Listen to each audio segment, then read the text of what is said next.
పాలు మనకి ఎన్నో పోషకాహారాలు అందించే ఒక అద్భుతమైన లిక్విడ్ అండి. సో అసలు ఈ పాలు ఎవరెవరు తాగొచ్చు, ఎవరెవరు తాగకూడదు? ఆ పాలల్లో కూడా ఆవు పాలు మంచివా, గేదె పాలు మంచిదా? చిన్న పిల్లలకి ఆవు పాలు పడితే మంచిదా, గేదె పాలు పడితే మంచిదా? ఆవు పాలల్లో ఉండే పోషకాలేంటి, గేదె పాలల్లో ఉండే పోషకాలేంటి? ఇటువంటి చాలా డౌట్స్ మనందరిలో ఉన్నవేనండి. సో ఈరోజు మనం ఈ వీడియోలో ఆవు పాలు మంచివా, గేదె పాలు మంచివా అని తెలుసుకోవడానికి ప్రయత్నం చేద్దాము. This is Sasi Priyanka from Nidhi's health line channel. So అసలు 6 months to 1 year పిల్లలు ఎవరైతే ఉన్నారో వాళ్ళకు కూడా ఎక్స్క్లూజివ్గా మనము తల్లిపాలు ఇవ్వడమే మంచిదండి, బయట పాలు కంటే కూడా. ఒకవేళ బయట పాలు ఇవ్వాల్సి ఉంది అనుకుంటే కనుక better to go for the buffalo milk, అంటే గేదె పాలు ఇవ్వడం మంచిది. సో అసలు ఆవు పాలల్లో ఉన్న న్యూట్రియంట్స్ ఏంటి, గేదె పాలల్లో ఉన్న న్యూట్రియంట్స్ ఏంటి అనేది మనం ఇప్పుడు చూసుకుందాం. మనకి ఒక 100 ml ఆవు పాలు కనుక మనం తీసుకున్నట్టయితే దాంట్లో మనకి నియర్లీ 65 కిలో క్యాలరీస్ ఉంది. అదే మనం గేదె పాలు చూసుకున్నట్టయితే 117 కిలో క్యాలరీస్ ఉంది, అంటే డబల్ ద ఎనర్జీ. నెక్స్ట్ వచ్చేసి మనం ప్రోటీన్ కూడా చూసుకున్నట్టయితే మనకి ఈ ఆవు పాలల్లో అయితే మనకు nearly 3 to 4 grams of protein అవైలబుల్గా ఉంది.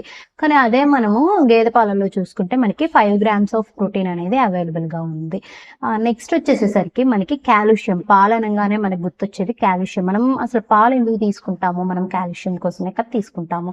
సో ఈ కాల్షియం అనేది ఆవు పాలల్లో ఎంత ఉంది అని అంటే 120 mg ఉందండి. మనం అదే గేదె పాలు చూసుకున్నట్టయితే మనకి 210 mg మనకి కాల్షియం అనేది మనకి ఈ గేదె పాలల్లో అవైలబుల్గా ఉంది. అసలు ఎవరు తీసుకోవచ్చు ఈ పాలు అనేది, ఆవు పాలైనా గేదె పాలైనా అసలు పాలు అనేది ఎవరికి ఇంపార్టెంట్, ఎవరెవరు తీసుకోవాలి అన్నట్టయితే మనం ఎదుగుతున్న పిల్లలు ఎవరైతే ఉన్నారో వాళ్ళు ఖచ్చితంగా ఈ పాలు అనేది తీసుకోవడం అవసరం అండి. ఎందుకంటే మనకి వాళ్ళలో ప్రోటీన్ సోర్సెస్ అనేది ఎక్కువగా ఉండాలి, దాంతోపాటు కాల్షియం, ఐరన్ సోర్సెస్ కూడా ఎక్కువగా ఉన్నప్పుడే వాళ్ళకి మంచిగా బోన్స్ అనేవి స్ట్రాంగ్గా డెవలప్ అవుతాయి, మజిల్ డెవలప్మెంట్కి, తద్వారా బాడీ డెవలప్మెంట్కి వాళ్ళకి యూజ్ అవుతుంది. సో మనకి ఈజీగా 5 grams ఆఫ్ ప్రోటీన్ అనేది ఈ పాలల్లో 100 ml ఆఫ్ మిల్క్లో మనకి ఈజీగా అవైలబుల్గా ఉంటుంది. కాబట్టి చిన్నపిల్లలు, టీనేజర్స్ ఎవరైతే ఉన్నారో వాళ్ళకి మనం ఒక 15 years స్కూల్ గోయింగ్ పిల్లలు ఎవరైతే ఉన్నారో వాళ్ళకి కంపల్సరీ ఒక గ్లాస్ ఆఫ్ మిల్క్ అనేది ఇవ్వడం మంచి హ్యాబిట్ అండి. అది కూడా పెద్దవాళ్ళకు కూడా కొంతమందికి పాలు తాగే అలవాటు ఉంది. సో ఈ పెద్దవాళ్ళు పాలు అనేది తీసుకోవాలా కంపల్సరీగా అనంటే పెద్దవాళ్ళకి పాలు తీసుకోవాల్సిన అవసరం ఏమీ లేదండి.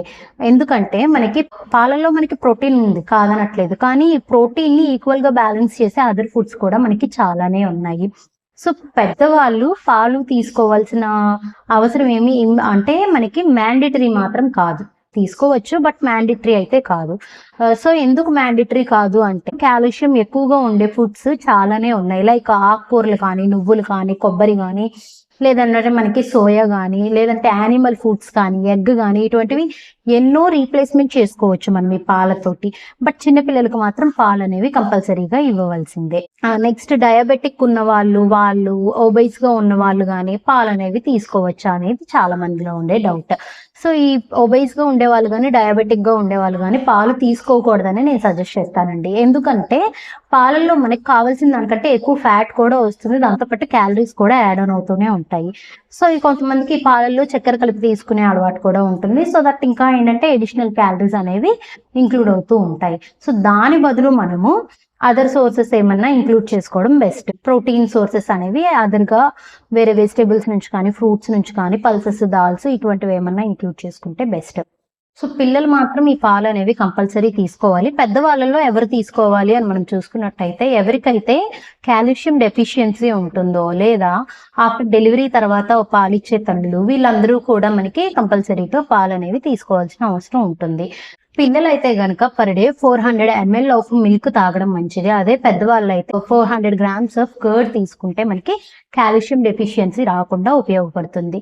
సో అసలు మనకి గేదె పాలు మంచివా, ఆవు పాలు మంచివా అనేది ఒక అవగాహన వచ్చింది కదండి.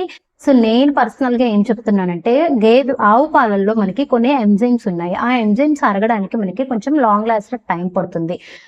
సో ఈ ఎంజైమ్స్ అనేవి ప్రాపర్గా మన బాడీలో డైజెస్ట్ అవ్వకపోతే మనకి డయేరియా కానీ, వామిటింగ్స్ కానీ, ఎసిడిటీ కానీ, లేదా స్టమక్ పెయిన్ కానీ ఇటువంటి సైడ్ ఎఫెక్ట్స్ రావడానికి ఎక్కువగా ఛాన్సెస్ ఉన్నాయి. సో గేదె పాలలో ఆ ఎంజైమ్స్ అనేవి కొంచెం ఎక్కువగా ఉంటాయి. కాబట్టి అకార్డింగ్ టు మీ నేనేం చెప్తున్నానంటే ఆవు పాలను ప్రిఫర్ చేయడం కంటే కూడా గేదె పాలను ప్రిఫర్ చేయడం మంచిదన్నమాట. సో ఈ వీడియో కనుక మీకు నచ్చినట్టయితే వీడియోని లైక్ చేయండి, షేర్ చేయండి అండ్ మన ఛానల్ని సబ్స్క్రైబ్ చేయండి.